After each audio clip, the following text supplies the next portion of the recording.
Steve, our groundskeeper for many years here at Stone Ridge. Always willing and able to help. He was very knowledgeable about all things outdoors. He had a great love of animals, all kinds. He loved all the dogs and animals that lived here. And I remember early this spring when we were cleaning out the courtyard in the cottage, there was a little family of baby bunnies, and how carefully and tenderly Steve watched over those baby bunnies and made sure the mama came back and took care of them. And just a really kind and compassionate person. And he'll be remembered in all of our hearts here as a member of the Stone Ridge family. So please join me for a moment of silence in Steve's memory.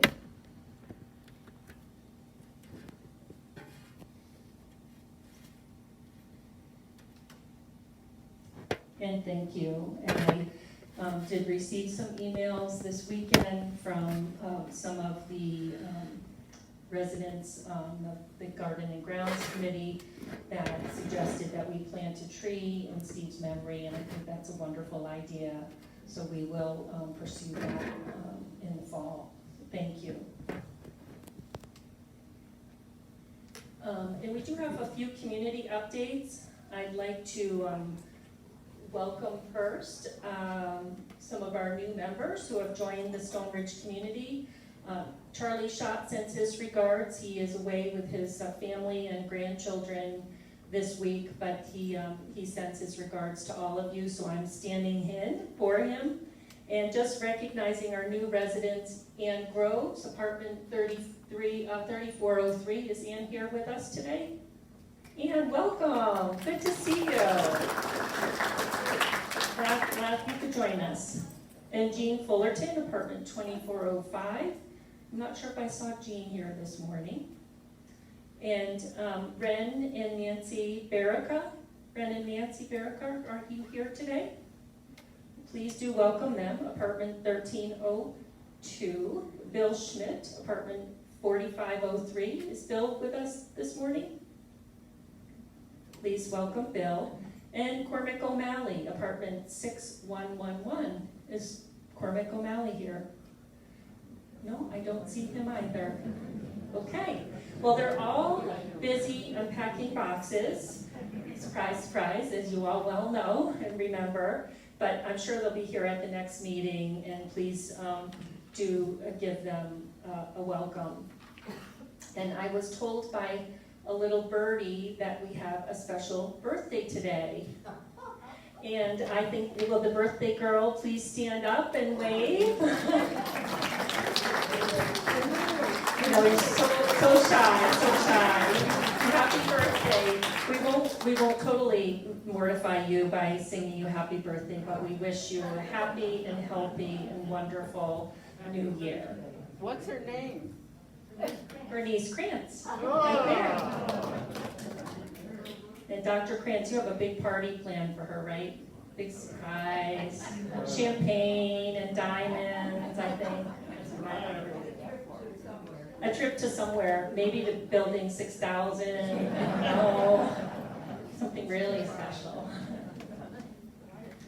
So last month, I mentioned I will look forward to the day where I don't have to talk about COVID, but unfortunately that day is not here.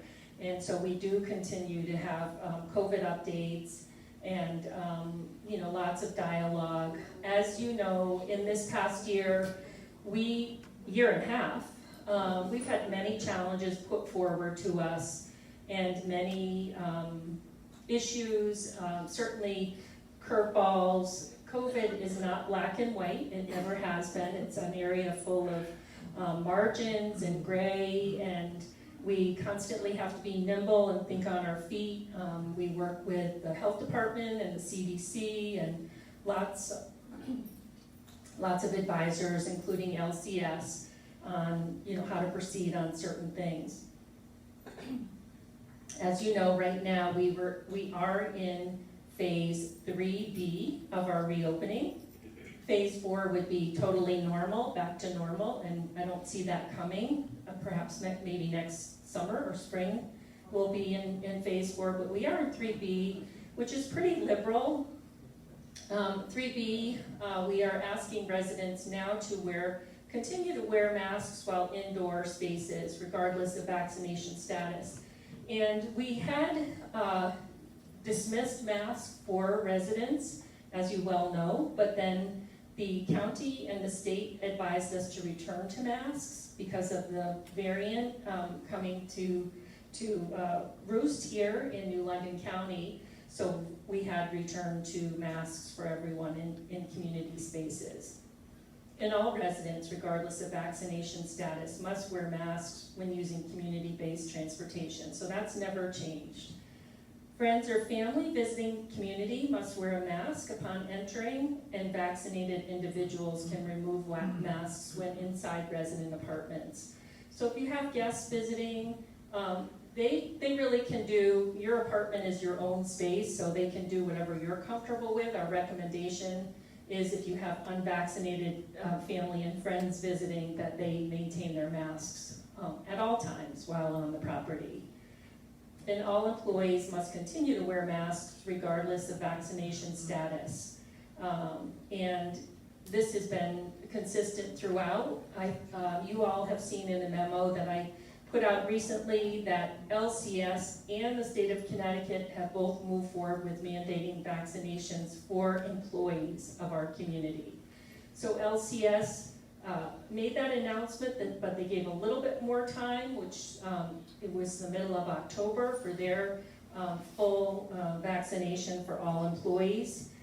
However, the state of Connecticut came out a week later and said September 7th. So obviously we're going with the September 7th date of full vaccinations. The only exception to that would be a medical or a religious exemption and a proven, strongly held religious exemption or a medical exemption signed by a physician or an APRN.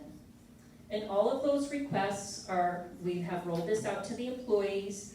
They've been all notified. All of the requests are in writing, sent directly up to Life Care Services in Iowa for them to consistently and uniformly apply their decisions across the spectrum, across the country with all of their communities. So it takes it out of our hands, which I think is a great thing. I certainly don't want to be the judge and jury on that, and puts it up to a corporate level. So you'll see that happening, and I think most of our employees have agreed to go ahead and be vaccinated, and there are some that may apply for an exemption, and if it's approved, that's fine, and if it's not, they will be considered voluntary termination. And that, again, has been communicated. Phase 3B, the main dining room continues to be open for lunch and dinner, and brunch has resumed. We're asking for reservations. The Mariner Grill is open to full capacity. We continue to meet in the auditorium for up to 100 participants, and we have medical transportation, and non-medical transportation has resumed. I do have to say that I watch every day the numbers, the positivity rate in not only the state but New London County. And as I've said from the very beginning, this is not a light switch, it's a rheostat. And sometimes, we need to turn the rheostat to the left and sometimes to the right. So if I see that positivity rate going up, we may pull back on some of those group activities. So please, be understanding if that needs to happen in short order. I know, and I'm just going to address the issue that I think has come up. I want to be very forthright and transparent. There has been some concerns about residents moving in who are unvaccinated.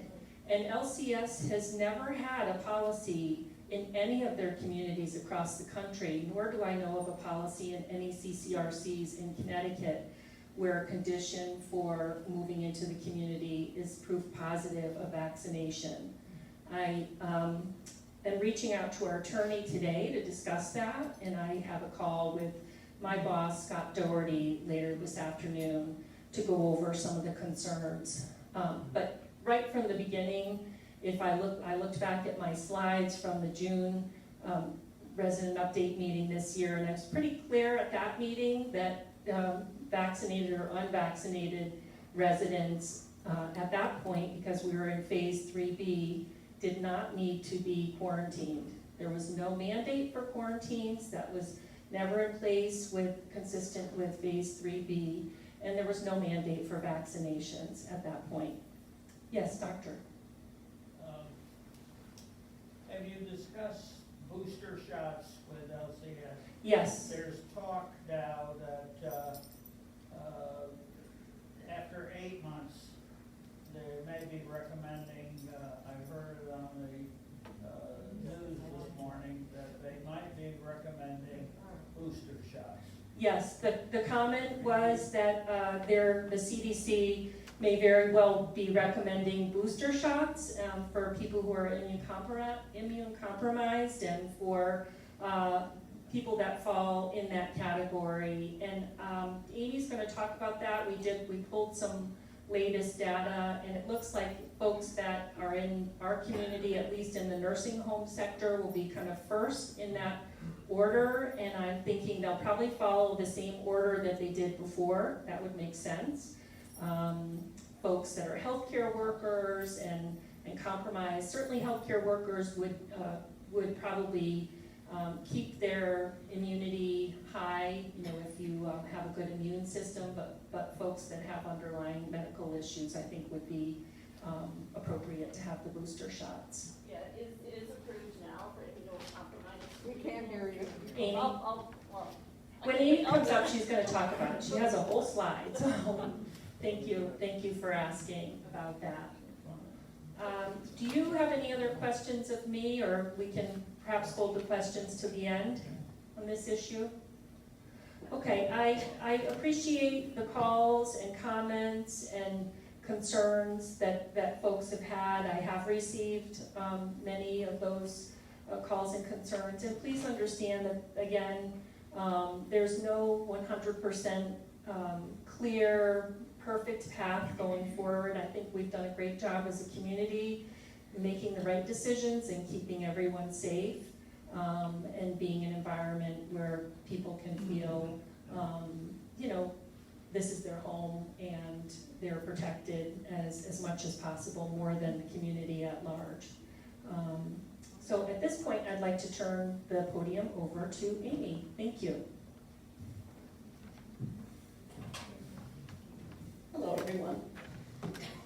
So I'm happy to report Avalon occupancy average that's highest since March 2020, so that's very exciting for us.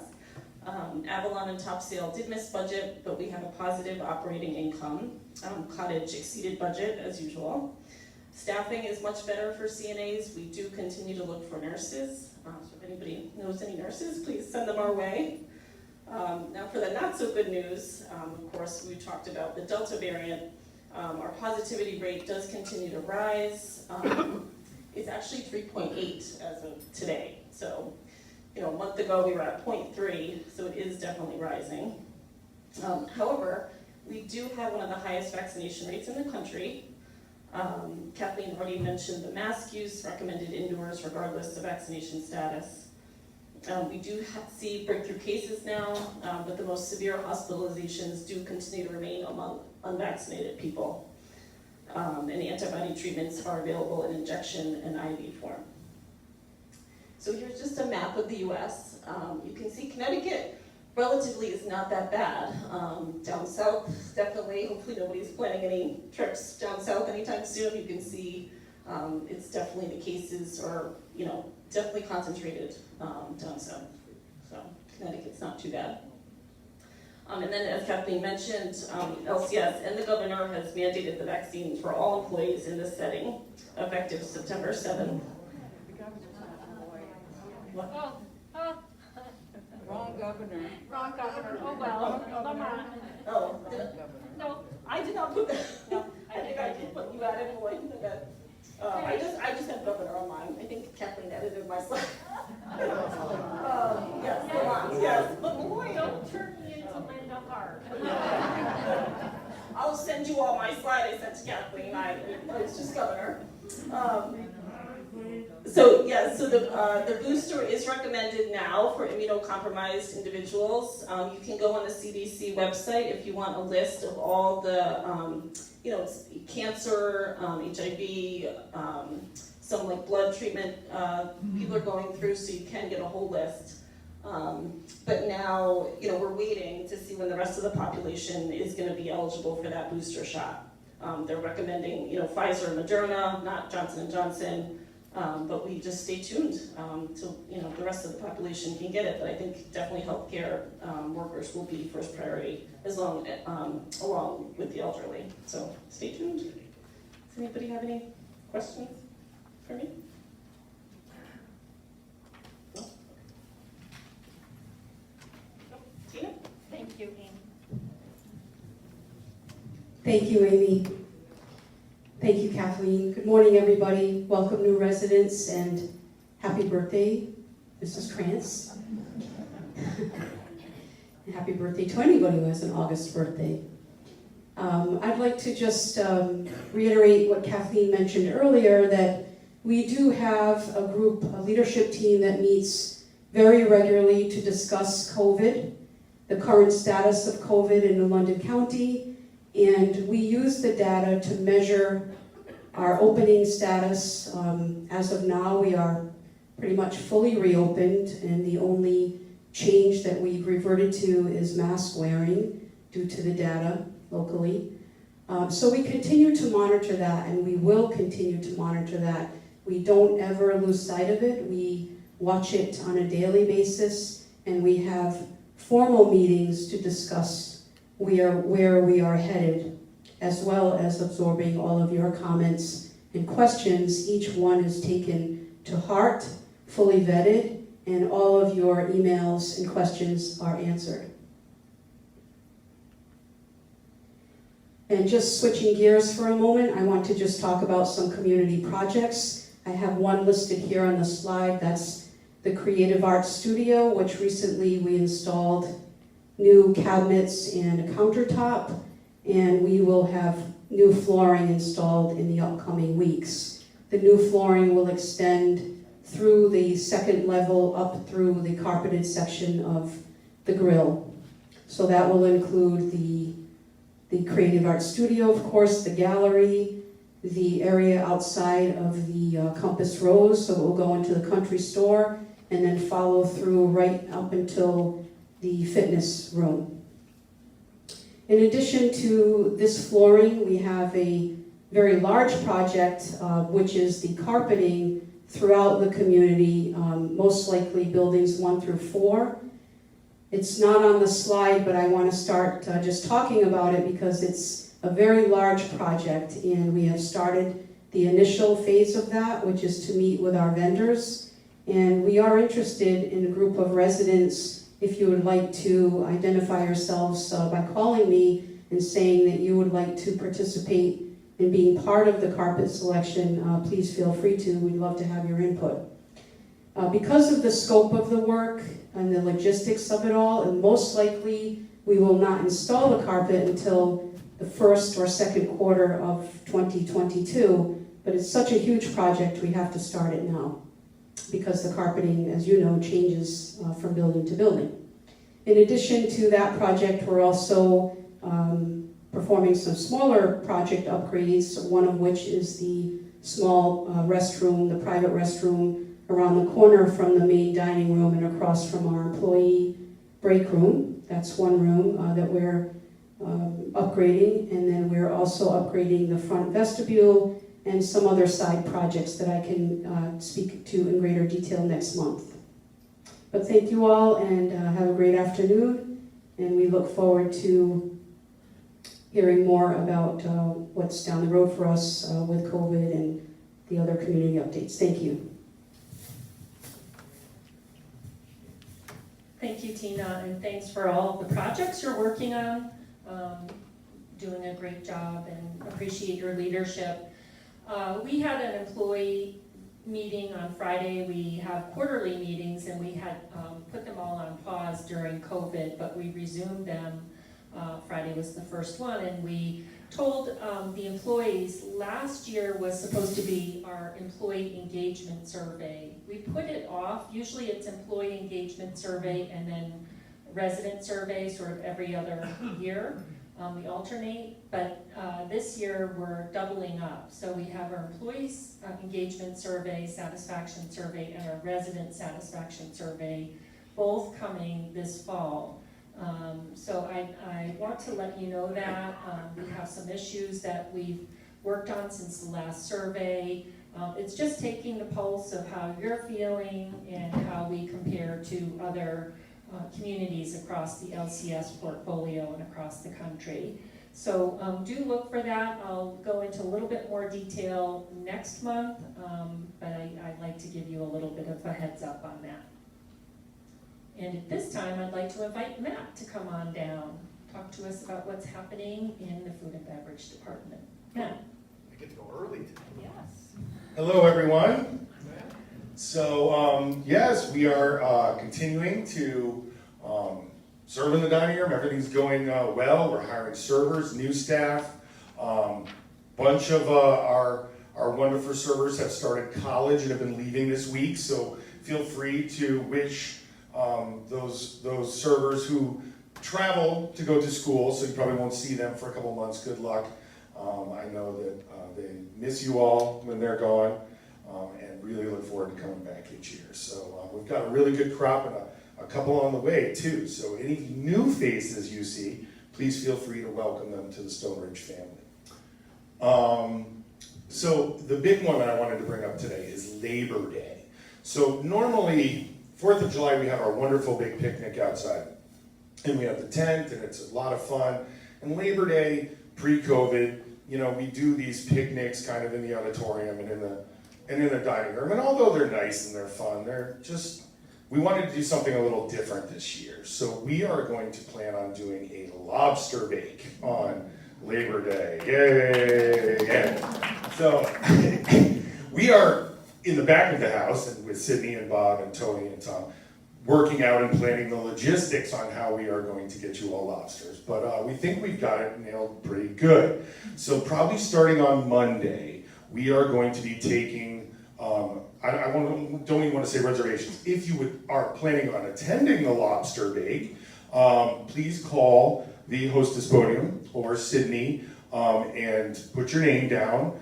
Depending on the number of residents participating, we may have to do 2 separate waves, say noon and 2 o'clock or something like that, just to fit everybody. So of course we're going to do it outside on the patio.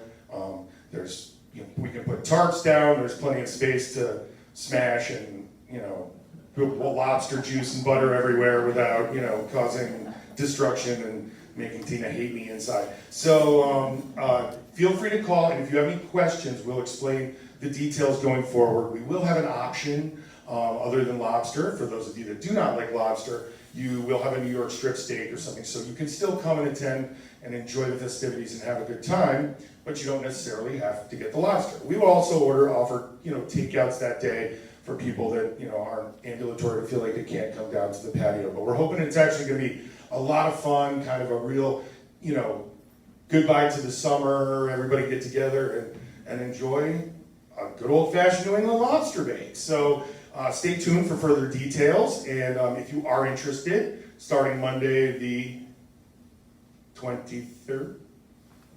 Yeah. Yes, thank you.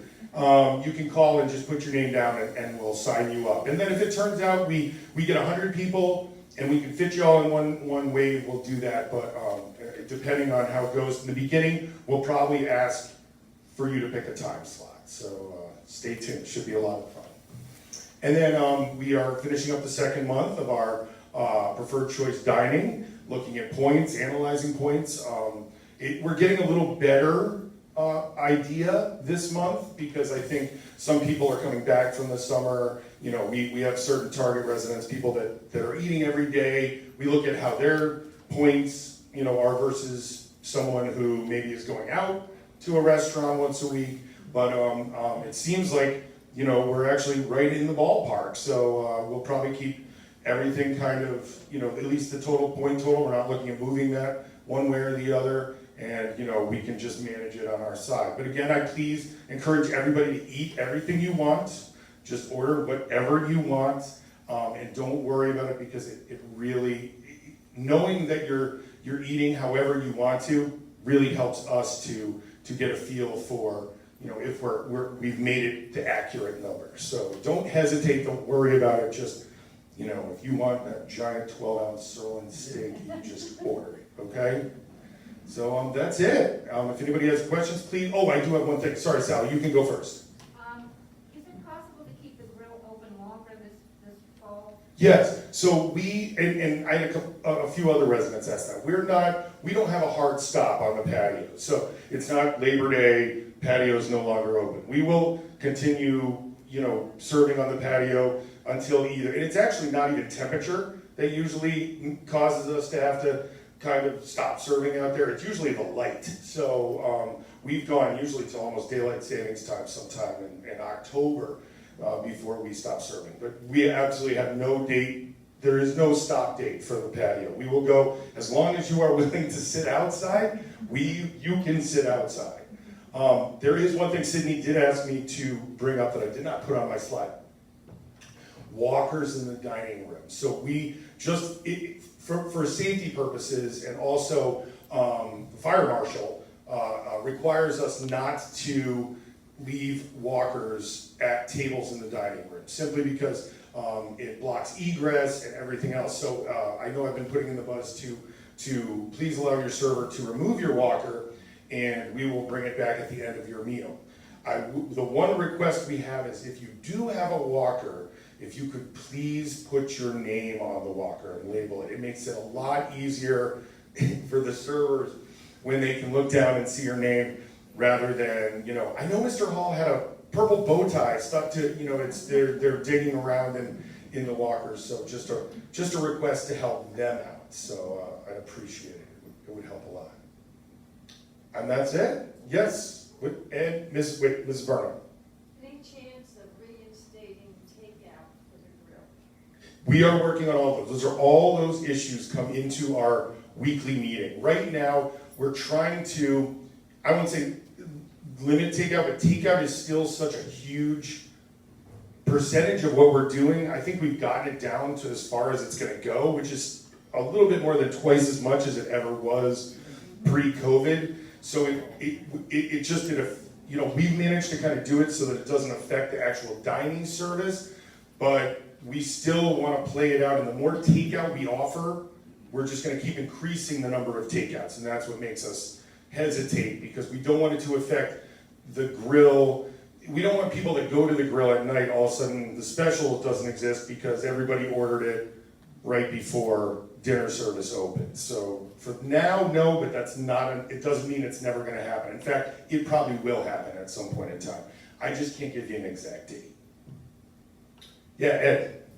Have you thought about expanded menu in the grill anymore? Yes, and we actually have an expanded menu. We just haven't popped it yet. We had to change it. We had a food committee meeting, and thank you all food committee members, 2 Mondays ago, and it was 2 Mondays ago.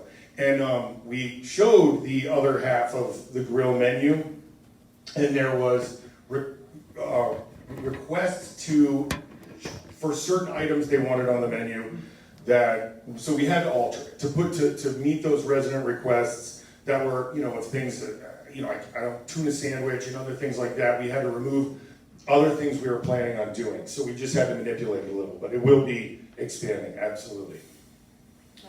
Last question. Last question. You're making it, I gotta pick. Marge? Is there any way that the lawn cutting by the grill can be done other than at mealtime? Yes, I will talk to Phil about that. Actually, Kathleen has noticed that when she has been down bringing, guests and contractors out for a mealtime, and the guy goes plowing by on his tractor, shooting grass everywhere. Yes, I will talk to Phil. Mrs. Jolly, really quick. Visitors in the dining room for meals or just the grill? No, both dining room and the grill, but lunch only for outside guests right now. Lunch only for outside guests? Right. In the dining room? Yes, for dinner, for 2 reasons. One, before we allowed guests for lunch, we were serving maybe 6, 7 people in the grill, which we can't justify staffing 2 cooks and 3 servers for 7 people.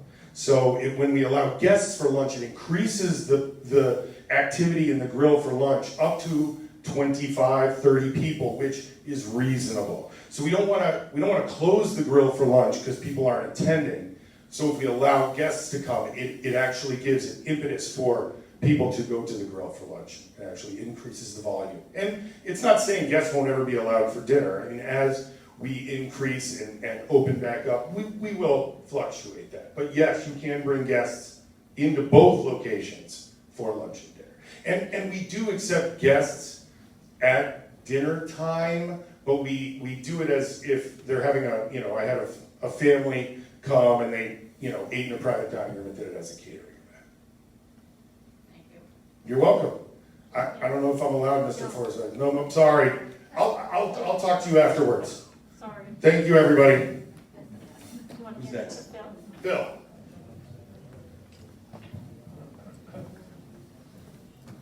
Good morning, everybody. Morning. So, let's see. The water heater was replaced in the pool. In the next 2 weeks, we should finish all the controls for alarms. Yeah, a little closer. Oh, is that better? Yes. Ice cream cone. Sorry about that. Well, Matt was talking on it, so I don't want to get his cooties. So the water heater was replaced, and we're just working on the final controls for the pool. We're also going to keep carrying on controls for the rest of the building for alarms and things that wasn't done with our HVAC contractor, so that will help us in the future. The building hot water, that's one of the big issues. So the valves are on order, and the mixing valves are on order. The first thing that's going to happen, and you'll all be notified when, is we will have to do 1 to possibly 2 water shutdowns for the hot water. We'll treat it the same way as we've done in the past. It'll be later at night. Shutdown will be kept most likely to 4 to 6 hours, but it will be after like 9, 10 o'clock when everybody's hopefully fast asleep. The valves will do a couple of different things. One is going to isolate Avalon and the healthcare center. So if things happen down there or up here, we'll keep things separate for water. The other is the mixing valves. Avalon has a mixing valve, but we don't. So the mixing valves will allow us to turn the water up hotter, so it should deliver hotter water further out in the buildings. That's probably, I'm going to say in the next 2 months it will be completed. The only reason is we're ordered the mixing valves, but we're told 4 to 6 weeks, and everything is told 4 to 6 weeks, and it's usually not today. The next is the fire road and the cottage walkway. Those were both done. Myself and Tina worked on that. I think everybody's pleased, I hope, with everything. The cottage is now safer for people to walk around down there, and it's much safer for the side fire road for people to get around. The last is the grounds. Facilities will be taking turns. The guys will be taking turns going outside, so please bear with us for, trying to get through that. If there's any questions, you can call the facility number or send an email to facilities@stoneridgerc.com. If you send an email, it's probably the best way, so we're not getting barraged with a ton of phone calls. I'm not always at my desk. I know Tim's not always at his desk, so a lot of times we'll get a phone call at 9 o'clock, but I won't get it till 11 o'clock. So if you send an email, I will get it to my phone. Tim gets it, EJ gets it. We all get it at once. So one of us can respond to any of you that reach out. And that's for anything, whether it be grounds or anything inside the building. It's just hopefully going to help us communicate a little better with all the residents. So I guess next is any questions? Is it appropriate to call the main desk or communicate directly with you? You can, but I would recommend, and I don't know if Tina will agree, she probably will, but if you call facilities, it's probably the best way. again, because if I answer the phone, or EJ or Tim, we're gonna be able to ask you questions that the front desk can't ask you. My heat's not working, I have a leak, you know, those sound like simple things to say, but where's the leak? Is it, you know, is it flying out of the faucet, or is it dripping under the, you know, in a pan, or is it coming from the ceiling? Because if it's coming from the ceiling, it's already, most likely the person up above, it's got nothing to do with you. So we gotta go there first, rather than come to you and then it's leaking and then we gotta go upstairs. So it just helps for timing, and it can also get us there quicker and the right person to the place. Phil, we can put that contact in the buzz this week, that Sure. email. Can you repeat that? Yeah, so Tina's gonna put this contact information in, well, not EBS's.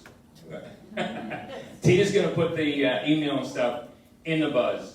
And if you have any questions, you know, my email is pmichel@Stonebridge. You can email me direct as well, but facilities is the best because it goes to a bunch of people. What was that again? What your email again? Your email. Oh, my email? Yeah. I'm not gonna tell you. It's P and then MICHEL. That's at stoneridgerc.com. So if I understand correctly, we can email you, but you said if it goes to facilities, it'll go to a bunch of other people as Yes. well. Would that not be preferred? That's the preferred. Okay. And again, I don't want to defer anybody from, you know, reaching out to me, Yes, you do. but shh, don't read my mind. And no, I think the best is facilities, because if I'm not here that day, you may not know. If Tim is not here, anybody, it's basically a good line of communication between everybody, so we're all on the same page. And again, you could reach out to EJ, you need something done and maybe it's not done, or Tim or myself, so we can pick up on each other and just make it a little better. Okay. Is that it? Can you hand it over to Raphael? Off to Raphael.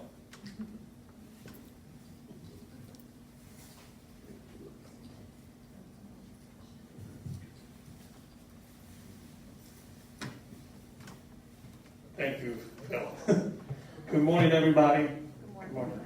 I wish I had more news to share with you guys, but I'm going to do a little bit of a repeat of last month, which is a window washing schedule for September 6th.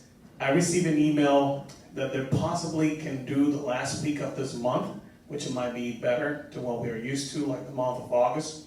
But I have to discuss that probably with Tina and see if we can send you an update on this week's newsletter. So that's better to have an earlier date. Apartment deep cleaning continued to be on pause. We just recently lost 2 members of our team, so we have an opening, 6 openings at the moment. So it's all across the United States, so it's nothing related to management on site. So it's everywhere we go. Grocery stores, hotels. Some of the hotels are closing floors in order to be able to continue with business. So we're not the exception. So we're trying, at times it can be stressful for me as a manager to comply with all the calls, all the requests. So that's why it's taking little by little, but we will survive. I have a few interviews, but people want to come in. They set up the interview, they never show up. So, and a lot of the residents, a lot of you come to me and say, Raphael, do you think it has to do with wages? We have thank you Kathleen and to the team, we have increased our wages 3 times in a year. So that's still, challenging. So it's nothing to do just with wages, because we're being competitive and we continue to assess everybody around town and make sure that we're still above. But it's not even the wages what's happening. It's all the money that they're getting. A lot of the working force they're not willing. Daycares and all this stuff. Some of the parents have to stay home. Daycares are closing, all that stuff. But more to come with that. I don't want to give any other news, but if anything, I will send a memo out to all the residents. But so far, thank you so much for being flexible. Thank you so much for all of you that decide to go bi-weekly. For those of you that cancel or move you, every day there's possibly a call from me or Esther asking you to please move your day from a Monday to a Wednesday, from Wednesday to Thursday or Friday, and you all been very flexible, and we appreciate that. Thank you, and that's all I have for my update. Michael. That was what you didn't know was a couple of weeks back. I was in the baton race in the Olympics. I was catching the baton from Raphael. That's if you've ever seen me run, you know that's not true. I would not do America proud if I were in the races in the Olympics. So good morning, everyone. It's great to see you all and such a large group of you. I think this is the largest group I have seen in the auditorium in about 18 months. So it is great to see all of you are smiling, because I know you're smiling behind those masks. I can see the smiles. You're smiling with your eyes, and I can see it. So I'm going to go through. We have some upcoming events, and just sort of talk about what is going on. I forgot my glasses, so I'm going to have to look up here as opposed to that television over there. Just starting off this week, we have a nature photographer who will be here this evening at 7:30 p.m. Going through some of her work and talking about her work. So again, that's this evening at 7:30 in this room. Later this week, John Webster is going to be continuing his Inevitable Aspects of Aging conversations. They've been some really, really wonderful roundtable discussions that he's facilitated. So that's on Thursday. That will be at 2:30, again, in the auditorium here. On Friday, we are kicking off some of our Alzheimer's fundraising with a wooden chimes project. A lot of those wooden leaves that we created that were sort of around the building and throughout the facility, they will be turned into some really lovely wind chimes. And Tracy, I think, will probably be talking a little bit about that when she is up here after me. Next Monday evening, we have a concert, Fred and Friends, and that's Fred with a PH. She will be here. I already see some applause. They've got a great quartet. They'll be here playing some really fantastic jazz music.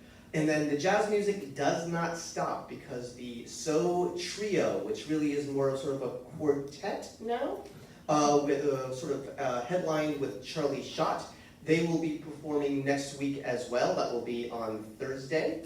And then the following week, we will be sort of ending August and sort of sneaking into September with our very own Shark Week. Shark Week is a sort of a TV phenomenon that happens in August, where I think it's the Discovery Channel does all sharks all the time. And so that week it's going to be all sharks all the time. Right in this room. We're bringing a shark right in. I'm kidding, we're not bringing sharks into this room. But we'll have a number of events to celebrate Shark Week and kind of ease out of the unofficial part of summer for that. And then even getting farther in, just a few upcoming events, things to think about and keep on your mental calendar for September. At the beginning of September, September 2nd, we are going to be back to brewing beer again for an event or two in the fall. So look for that. So those of you who would like to learn about brewing or would like to just join us and come on out, we'll be doing that in early September. We will also be taking a trip to Harkness Park, sort of sponsored by the Tree Trail Committee. We'll be out to Harkness Park and have a lovely picnic out there in September. I believe it's September 8th. So you'll want to sign up for that when those signups are available. And then toward the end of September, we have an award-winning author, Jay Dolan, I believe is how you pronounce his last name. He's written a number of award-winning books on history. His most recent one, which just went to paperback, is on hurricanes, and it's essentially sort of an interesting retrospective in history of hurricanes in the United States, sort of really through kind of 17th century straight on through modern history. We of course hope that that does not sort of call hurricanes to us, but he will be he's a really, really fascinating author and a really, really interesting guy. So he will be presenting a talk on his latest book. And I believe you will be able to purchase copies of his book and even get it signed. He is in the history writing world. He is, as they say, a big deal. So we're really excited to have him here. And I'm gonna give you a little bit of just one little sort of preview for later in the year. We are in communications again with a singing group called the Whiffin Proofs, who are looking to be here possibly in October or early November. So we're still working out the details, but we're pretty excited about that. So we're pretty pleased. So at this point, that is all I have. I am going to look at this. Look at this. Look at those handsome kids. Look at those handsome kids. As you can see, we have photos from the wedding of Tracy and Brian, Mrs. Linky, and I got the name right. Pronounced it correctly. So Mr. and Mrs. Linky, and their lovely wedding last week. It was just a joy to be able to congratulate. And I will call her up now. Ladies and gentlemen, for the first time in Stonebridge, please give it up for Mrs. Tracy Linky.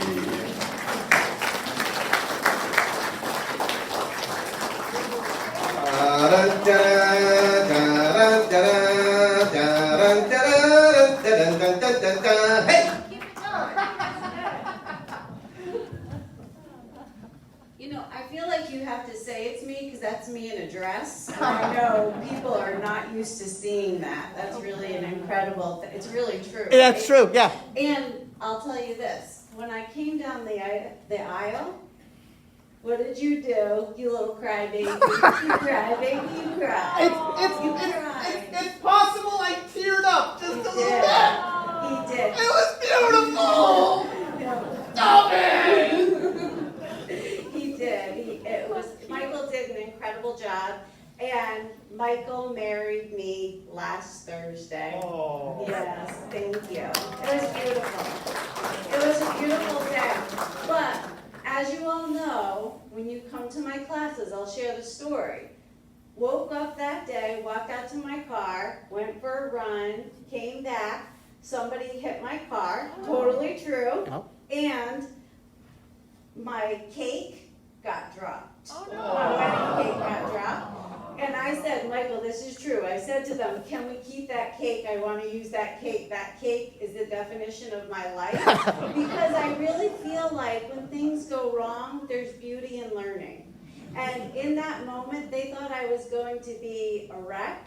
And I laughed harder than anyone else in the room. I thought it was perfect. Because in the end, we still had the most miraculous day. And I think that's what life's about. Not everything is easy, but there's a lesson to be learned about life, and that's living. So thank you for sharing that. That was a great picture. I also want to talk about Dr. Dufour is a psychiatrist from Yale, and he was initially going to come and talk about cognitive behavioral therapy. After hearing about the passing of Steve, who is a person that I thought was miraculous, he's touched all of our lives, and it is incredibly hard to consider the fact that he's not here in the community with us any longer. I spoke to Dr. Dufour, and he has decided to open his lecture up to residents and staff. He'll be sharing the techniques of cognitive behavioral therapy and also talking about grief and grief recovery on all levels. So very kindly, he shifted his lecture some, and we'll be availing that lecture on 9/18 as well. He's giving us permission to have that done, which on his behalf, I am very grateful. We made the call this morning, so he's going to do that for us. Again, the lecture will take place on August 23rd at 2 p.m. here in the auditorium. And again, it will be available on 9/18 as well, so very kindly of him. Michael talked about the wind chime project that we'll be doing on August 20th and 27th here. Again, in this room, we're going to set up tables, and all of the wooden leaves that everybody just so incredibly decorated, we're going to repurpose them, and we're going to be making wooden wind chimes. So if you could come and help us untie the leaves and help us to restring the leaves and create these beautiful wind chimes, we'll be taking those and raffling them off with the proceeds going to the Alzheimer's Association. So you don't have to think you're an artist, because I've proven more than once that I am not an artist, but I will be there on that day doing the wind chimes. But a great way to hear the beautiful sound of those wooden leaves clacking against each other, reminding us of the power of our community to survive anything. And then we do have the Alzheimer's Walk coming up. That's going to be in September. They moved the date of the walk. It's actually going to be 2 weeks later than it typically is in the month of September. And we'll be talking about doing the walk, or perhaps creating the walk here for people. So right now we have a $101 in the till. I know all of the beautiful blue bottles came back to Stone Ridge, as well as some of my flower arrangements from my wedding. And a bunch of them were purchased and brought down to Avalon, and they're there, and that warms my heart in many, many ways. So we have more fundraisers coming, and I'd like to personally say thank you to everybody for your wonderful, wonderful wedding wishes for me. It filled my heart in ways that I can't describe. It means the world to me. I love my job. I love this community, and I can't say thank you enough to everybody, because we will get through anything. And even this little hiccup right now, we will get through. We're still swimming, we're still in the gym, and like Michael said, we're still smiling because we can. So thank you to everybody. Have a wonderful, wonderful day, and thank you for all the wedding wishes, and thank you. Thank you, Tracy, and congratulations on your beautiful wedding. And hopefully someday soon you'll get to enjoy a honeymoon and not have to come right back to work at Stone Ridge. And we look forward to welcoming Brian to our family as well. We do have a few more minutes. If anyone has any quick questions, I'd be happy to entertain them at this point before we adjourn.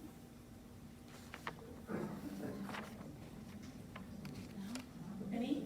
Oh, in the back. Nope, way in the back, and I'm trying to see who that is. Ann Cagney. Oh, thank you, Ann. It's so hard to tell with the mask. Well, I know there has been a lot of talk, and you've heard a lot about the couple that moved in that was not vaccinated. So I would just like to know what your legal reason was for allowing them, or what you had that could have prevented you from allowing them. Okay, so it has been a question, and I without, going into specific names, or people, as I mentioned earlier in the meeting, we did not have a policy for mandating vaccinations, for new residents moving in. LCS does not have that. That does not mean to say that they won't in the future, but right now, and at that point in time, there was no policy on that. Just as there was no policy on mandating vaccinations for employees, and that now is changing as well. But at that point in time, there was nothing in place. And as I mentioned, I don't know any communities in Connecticut that are mandating vaccinations for residents. I will be reaching out to my attorney today, my Connecticut attorney, to just discuss that. And I have a call with Scott Doherty at 4 o'clock today to I've been keeping Scott informed about the concerns of the residents, and we'll further discuss that. But yes, go ahead. Part 2 to the question.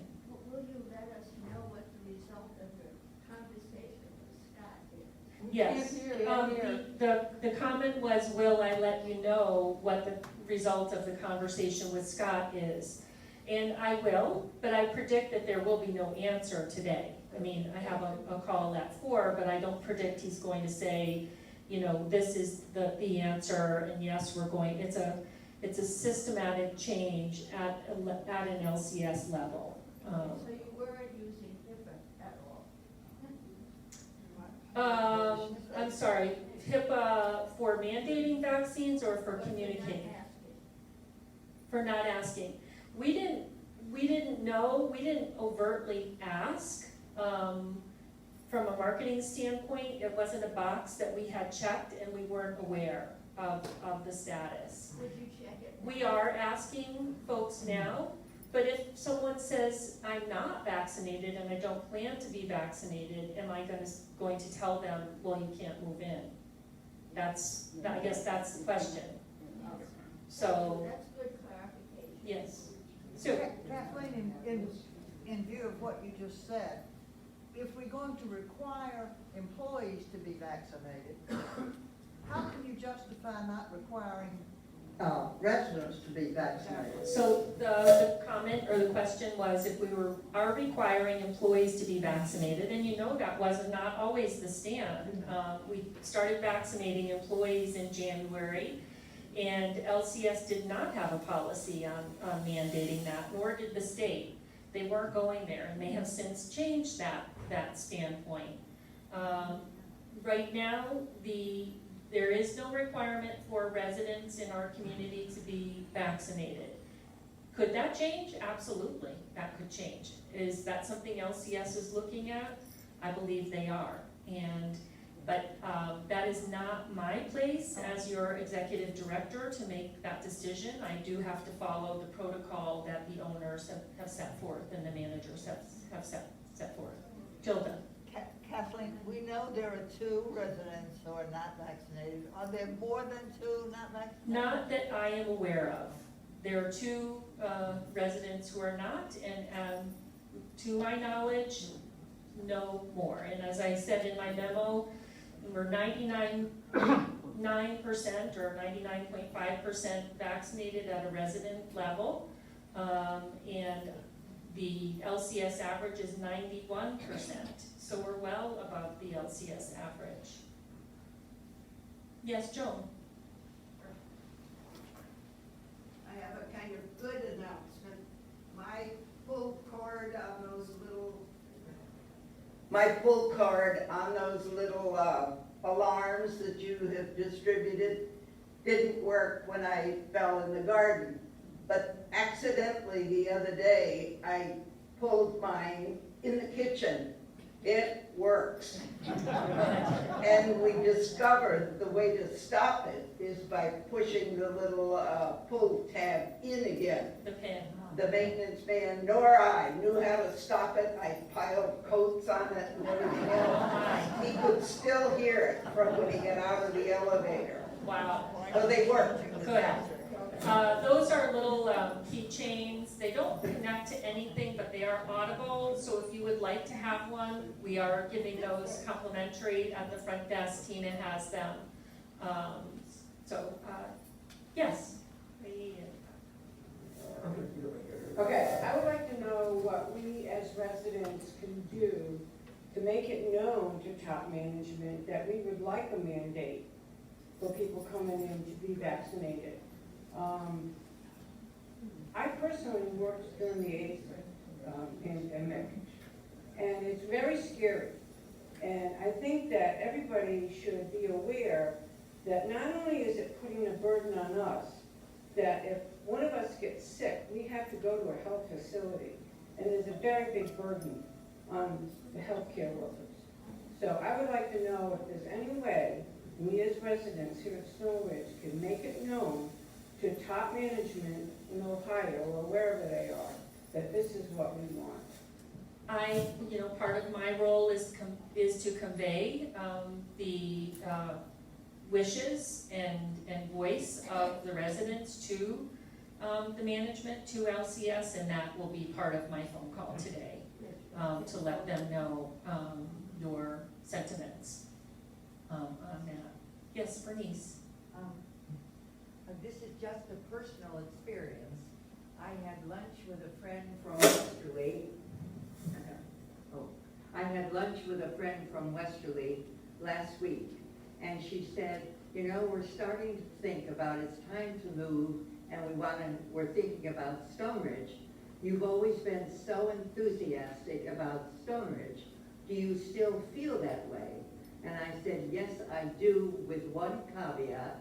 I cannot let you, in good conscience, as my friend, come here until you know that we do have an unvaccinated couple. She said, I'm gonna think twice about it then. And I think if LCS knows that that's the public hesitation, that for their own marketing purposes, it would be very wise to only let vaccinated people come in. That is a true experience that I had last week. Okay, thank you for sharing that. Just to respond very, very quickly, and then we'll take a couple more questions. As you all are well aware, if you're going out into the community at large, you don't know that person in the line at McQuaid. You don't know if you're going to a restaurant, the waiter or waitress that's taking your order. And certainly if you have grandchildren under 12, they are also unvaccinated. So we have unvaccinated folks in the world around us. And so it is important that we maintain universal precautions and protect ourselves. And that's what we've done as a community with the masks and with washing our hands. And at some point we may need to go back to maintaining social distance in ways if we see the levels go up some more, just as a community. But I hear what you're saying, Bernice. I do, and I understand that that is a personal choice of someone to move in or not to move in. Sue. Maybe just, how about a show of hands that you could take a quick count and look around? I'm happy to do a straw poll. I'm sure everyone will raise their hands, and I guess the question will be, how many of you here feel that LCS should mandate vaccinations for all residents? Or, okay, so how many people feel that it should be maintained as a personal choice based on medical or religious? Okay, I see 5 or 6. And so thank you. I did see Judy, you had your hand up. Yes. I think a number of people would feel at least a little bit better if you had a 14-day quarantine when these new people move in, no matter who they are. And why don't they? They just come and they sit back to back in the dining room at the bay windows. You know, we're right up close to them. Okay, that is a very good point. And we had the 14-day quarantine for everyone moving in at one point, and then when we transitioned to on June 15th to phase 3B, quarantines were only instituted for folks that were coming from high COVID areas, from, say, for example, on the map, if someone came up from Florida, or they came from a cruise, or they came internationally, or they came from a hospital setting, an inpatient hospital setting. That's when we were imposing the quarantines. And that is the status right now. Can we change that? Absolutely. We can change that, but that is the phase that we're in right now. Yes? Are we testing people who are not vaccinated? We are testing people who are not vaccinated, yes. Employees and residents who are unvaccinated are being tested. Rita? I was just going to say that with regard to the handheld alarm system that Tina hands out, that we tested them, our small group on our floor level in building 1, tested them because we had a resident that was falling periodically, and we wanted to know if he fell in the apartment away from the pull cords, could he use that and be heard out in the hallway by anybody passing by? And we found that they were very loud in the immediate area and inside the apartment, but could not be heard out in the hallway. And we tried in 2 different apartments to see if it was just us in different rooms, and we found that the only way to communicate with anybody on the outside, security people, was to pull the cord on the wall But the problem being, there's only one in the bedroom and one in the bathroom. Nothing in the living room or the kitchen, and I think that is a deficit. But of course, now construction is done but it should be something kept in mind. Right. And I'll have to say that in June, I had a medical issue come up with me. I pulled the cord and got help immediately because I pulled the cord on the ball. Right. I think anyone who has some underlying issues or is concerned should invest in a pendant. We have a pendant system that you wear that you can just deploy on your person. You wear it and press it, and it will activate the same system internally that reaches out to Avalon, to the health center, for a nurse to respond. So I would encourage you to get that, or your friend or neighbor to get that. Stan? Clarify that pendant is only applicable in your apartment. Yes. So Stan's point is that pendant only works within your apartment, and it's something that I would like to get the capital funds to put a new system in place here in the community that would work everywhere and anywhere around the community. We had investigated it, and technology is changing and improving, so it's something I'd really like to get into the 2022 budget, and we're working on. It won't be inexpensive, but I think it's necessary. We went over by about 7 minutes, but I do want to end the meeting today by saying, I hear you, I appreciate your standpoint, I understand completely your need to be safe, and I will do my level best to continue to provide as safe an environment as possible.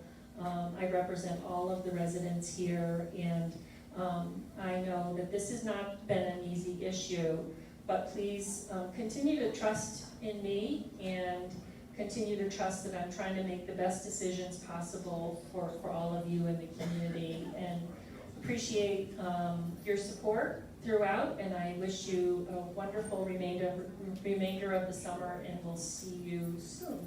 Thank you. Have a great day. Stay well.